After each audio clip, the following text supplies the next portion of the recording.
नमस्कार दोस्तों, इस YouTube चैनल पे आपका स्वागत है। आज हम पर्वतों के सेकंड वीडियो बना रहे हैं। इससे पहले वाली वीडियो के अंदर हमने परिभाषा, पर्वतों की जो परिभाषा उसको पढ़ लिया है, उसके वर्गीकरण को पढ़ लिया है। वर्गीकरण में भी हमने उत्पत्ति के आधार पर जो वर्गीकरण था, जिसमें विवर्तनिक पर्वत, ब्लॉक पर्वत, होस्ट, संचयी और अवशिष्ट, इन पर्वतों को पढ़ा है। इसमें हम आगे इस जो वर्गीकरण को आगे हम पढ़ रहे हैं वो पढ़ेंगे पर्वत निर्माणकारी घटना के आधार पे, सेकंड वीडियो में, इसमें जिसे हम बोलेंगे आयु के आधार पे पर्वतों का प्रकार क्या क्या है।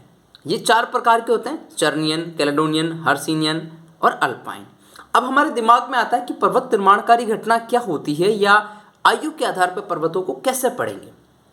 तो देखिए, इसका मतलब ये है, देखिए आपने ये 4th नंबर का पढ़ा होगा कहीं ना कहीं। जब आपने हिमालय पढ़ा होगा तो 4th नंबर का अल्पाइन पर्वत पढ़ा होगा या अल्पाइन पर्वत निर्माणकारी घटना जरूर पढ़ी होगी। इसका मतलब ये है कि अल्पाइन पर्वत जो यूरोप में है उसके निर्माण के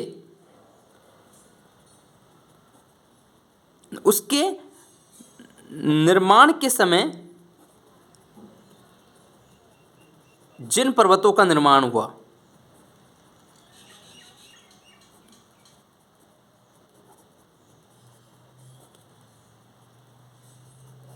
ठीक है, तो हमने क्या देखा कि इस पर्वत के निर्माण के समय, जो यूरोप में है, इसके निर्माण के समय जिन पर्वतों का निर्माण हुआ वो इसमें आएंगे। इसी प्रकार चर्नियन, कैलेडोनियन और हर्सियन ये सभी इसी में आते हैं।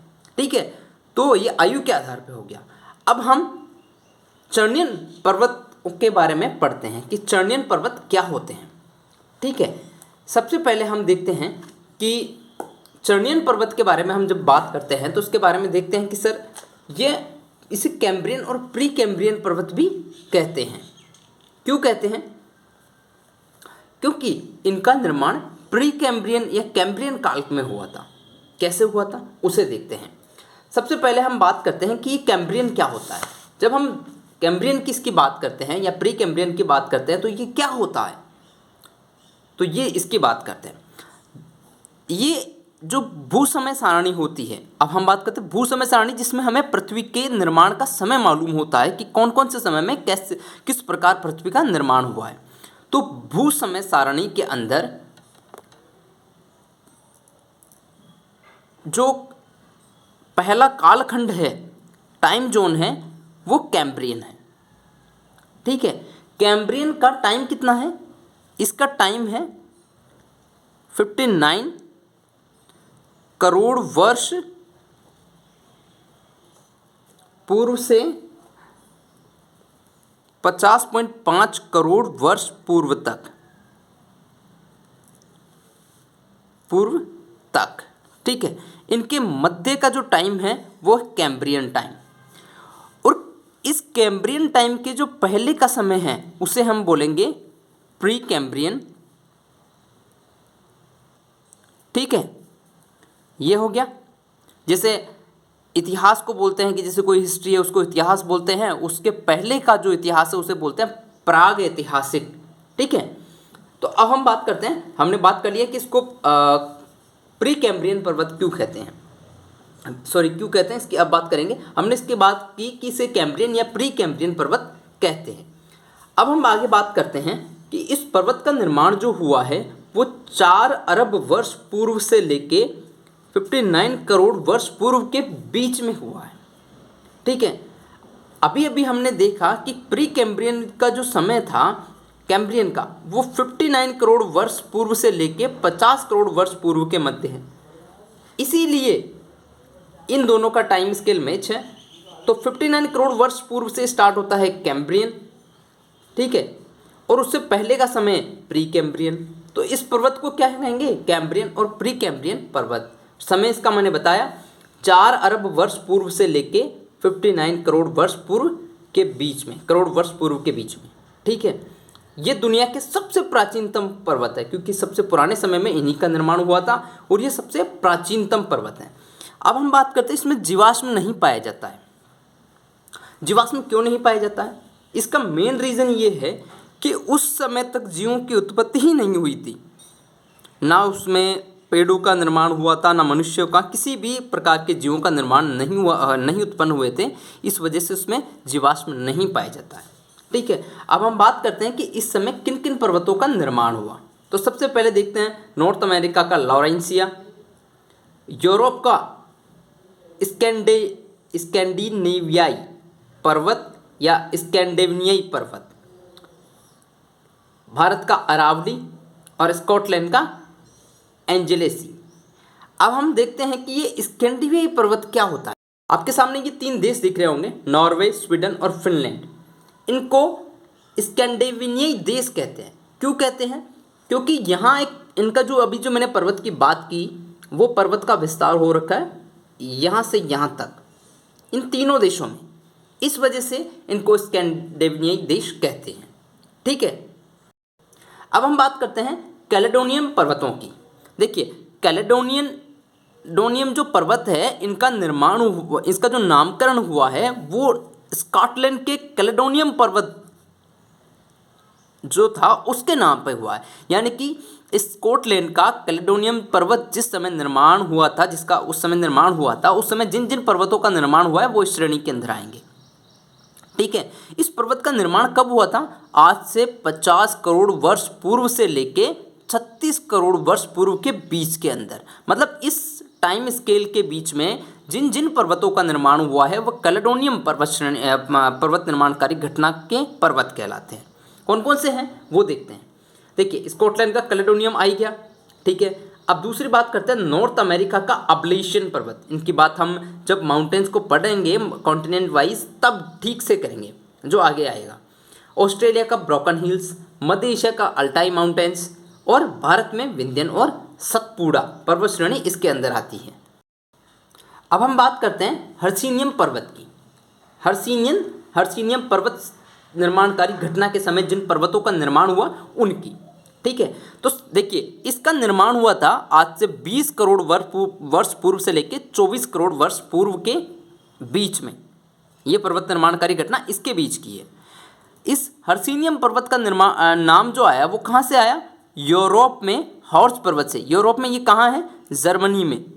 ठीक है, जर्मनी में हॉर्स पर्वत का जब निर्माण हुआ था उसके बाद इन 4 करोड़ वर्ष पूर्व के बीच में जिन पर्वतों का निर्माण हुआ है वो इसके बीच आएंगे। ठीक है, इसमें कौन कौन से आते हैं?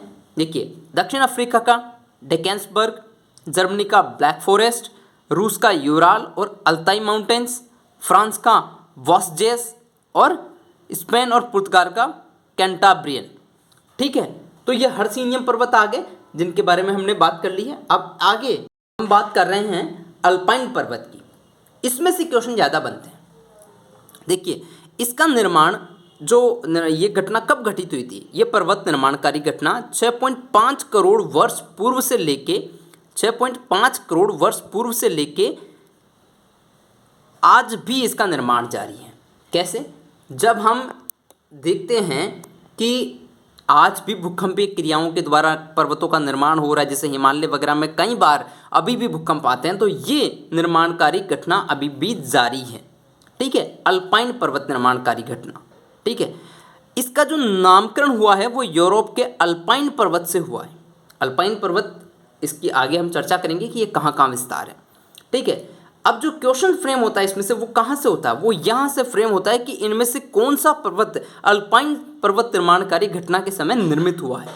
तो इसमें जो पर्वत हैं वो सबसे नवीन पर्वत हैं जिनकी हमने पहले बात कर चुके हैं जब हमने जो माउंटेन्स पढ़े थे, ब्लॉक, विवर्तनिक और इन माउंटेन्स की। तो इसमें विवर्तनिक माउंटेन यानी कि फोल्डेड माउंटेन्स, नवीन फोल्डेड माउंटेन्स आएंगे। तो नॉर्थ अमेरिका का रॉकी माउंटेन आ गया, साउथ अमेरिका का एंडीज आ गया, अफ्रीका का एटलस आ गया, यूरोप का आल्पस आ गया, एशिया का हिमालय और ऑस्ट्रेलिया का ग्रेट डिवाइडिंग रेंज इसके अंदर आता है। तो इस प्रकार हमने पर्वतों के बारे में उसके परिभाषा पढ़ ली है, उसके दोनों क्लासिफिकेशन पढ़ लिए हैं। अब मैंने कहा कि इनमें से क्वेश्चन कैसे बनेगा? इनमें से वही क्वेश्चन बनेगा जैसे अल्पाइन पर्वत निर्माणकारी घटना के दौरान किन पर्वतों का निर्माण हुआ। मोस्टली इन चारों में से क्वेश्चन इससे ज़्यादा फ्रेम होते हैं।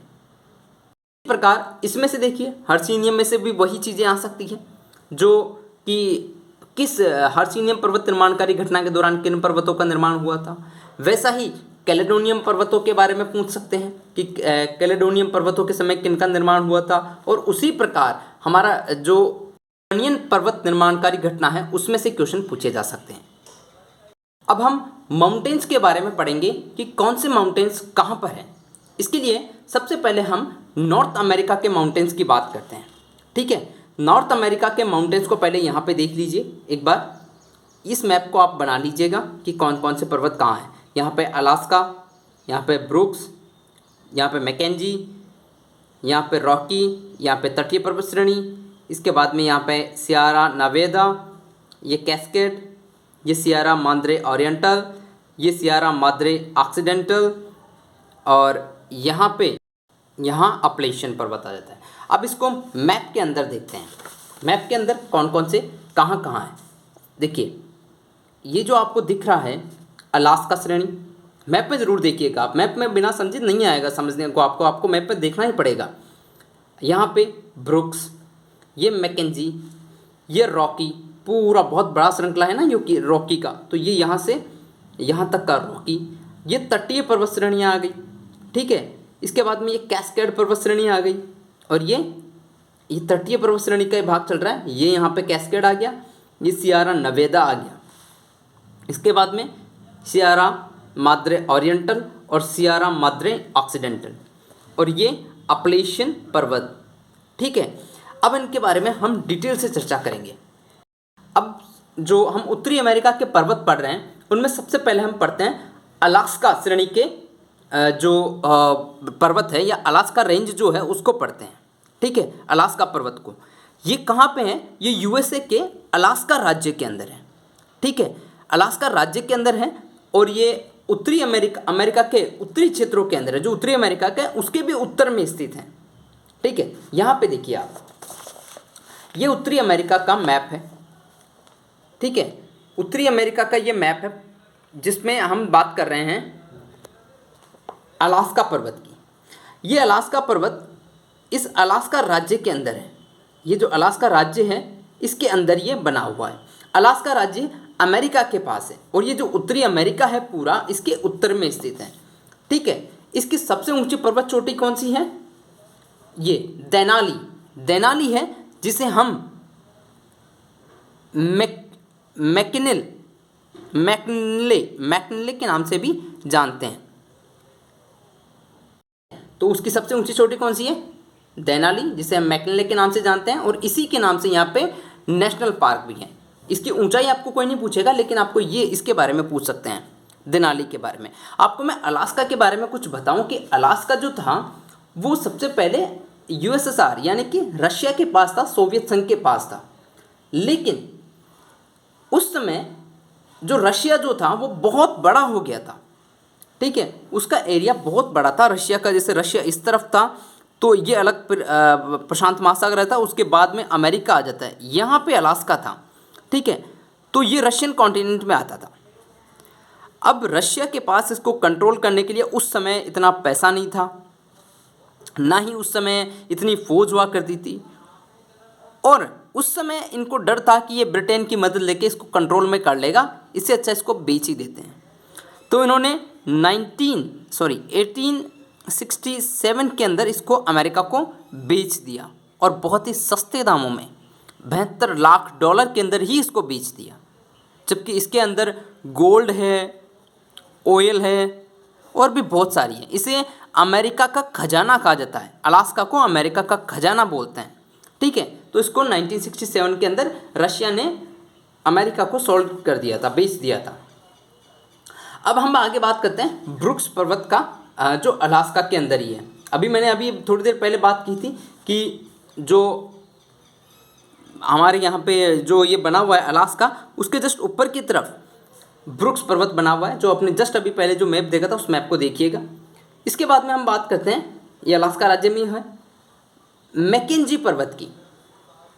ठीक है, मैकेंजी पर्वत कनाडा में स्थित है, जिससे लियार्ड और पिल नदी दो निकलती है। ठीक है, सबसे खास बात क्या है मैकेंजी की, यहाँ से टंगस्टन निकलता है, और यहाँ पे दुनिया का सबसे ज़्यादा 50% के आसपास टंगस्टन निकलता है, सबसे ज़्यादा यही है।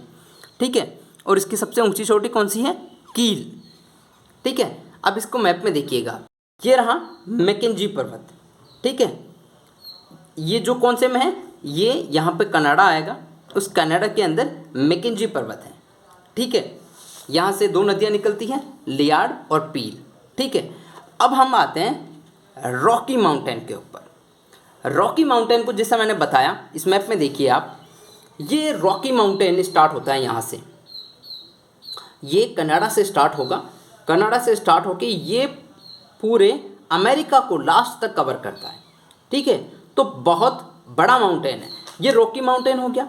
रॉकी के जस्ट बगल में कौन सा है, तटीय श्रेणियाँ आ जाती है, फिर यहाँ पे कोलंबिया का पठार आ जाता है, यहाँ पे ग्रेट बेसिन का पठार है, और यहाँ पे कोलोराडो का पठार है, ठीक है। और यहाँ पे कौन सी श्रेणी है, कैस्केड, और ये सियारा नेवादा, ठीक है। अब इसके बारे में हम बात करते हैं, यही मैंने यहाँ मैप में दे रखा है कि ये रॉकी माउंटेन है, कोलंबिया पठार है, ग्रेट बेसिन पठार है, कोलोराडो का पठार है, ठीक है, तटीय पर्वत श्रेणी सियारा नेवादा, कैस्केड, ठीक है, ये सब कुछ है। अब यहाँ से एक नदी निकलती है, कोलंबिया की नदी निकलती है, दूसरी कोलोराडो की नदी निकलती है, और एक किधर निकलती है, कौन सी, रियो ग्रैंड, ठीक है। ये कनाडा के ब्रिटिश कोलंबिया राज्य है, वहाँ से स्टार्ट होता है और अमेरिका के न्यू मैक्सिको शहर तक आता है। इसकी सबसे ऊंची चोटी कौन सी है, एल्बर्ट पीक, जो 4399 मीटर्स की है, ठीक है। आगे हम बात करते हैं कि इसके बारे में डिटेल से जानकारी लेते हैं, ठीक है। सबसे पहले उत्तरी अमेरिकी महाद्वीप के पश्चिम में स्थित नवीन पर्वतमाला है। मैंने कहा कि पूरा जो महाद्वीप था, जो हमारा यहाँ पे जो पश्चिमी जो उत्तरी अमेरिका है, उस उत्तरी अमेरिका के पश्चिम में स्थित है, ठीक है। और ये नवीन पर्वतमाला है, इसके बारे में हम बात कर चुके हैं पहले ही, ठीक है। इसका विस्तार, जिसका भी मैंने बताया था, ब्रिटिश कोलंबिया जो शहर है कनाडा का या राज्य है, उससे न्यू मैक्सिको अमेरिका तक है।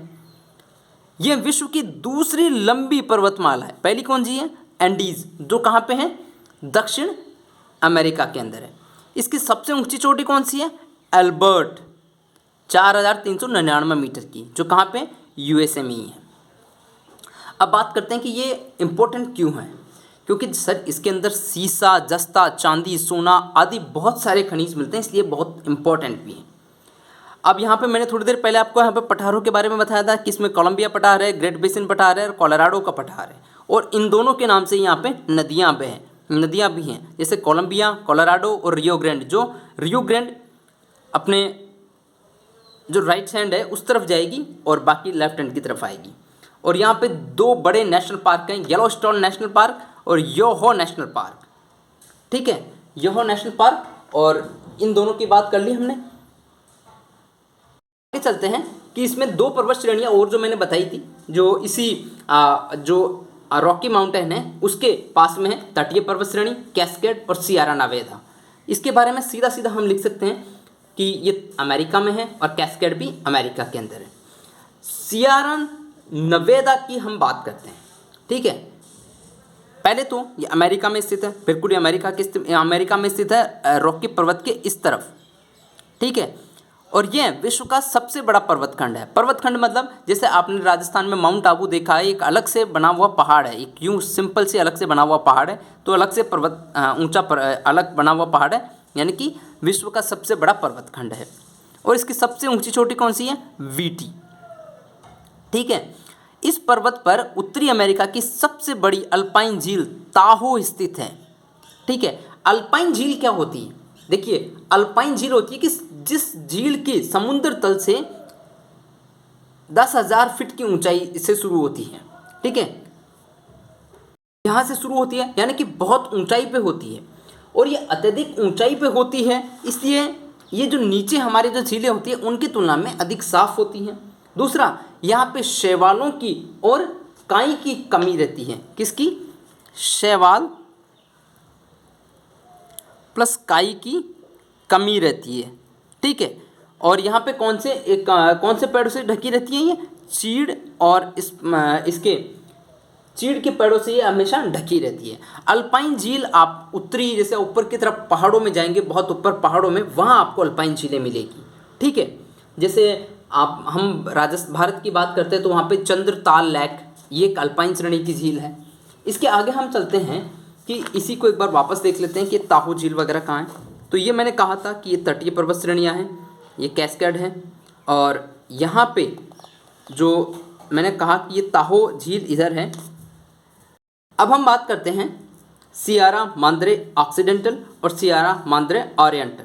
ये मैक्सिको के अंदर आते हैं, जिसको आपने मैंने पहले ही बता दिया कि ये मैक्सिको के अंदर इससे दो शहर हैं, सॉरी दो पहाड़ियाँ हैं। ये मैक्सिको यहाँ से स्टार्ट हो जाता है, तो ये नीचे मैक्सिको का एरिया है, तो ये सियरा माद्रे ओरिएंटल और सियरा माद्रे ऑक्सीडेंटल ओरिएंटल, और ये ऑक्सीडेंटल ये है, ओरिएंटल ये है, ठीक है।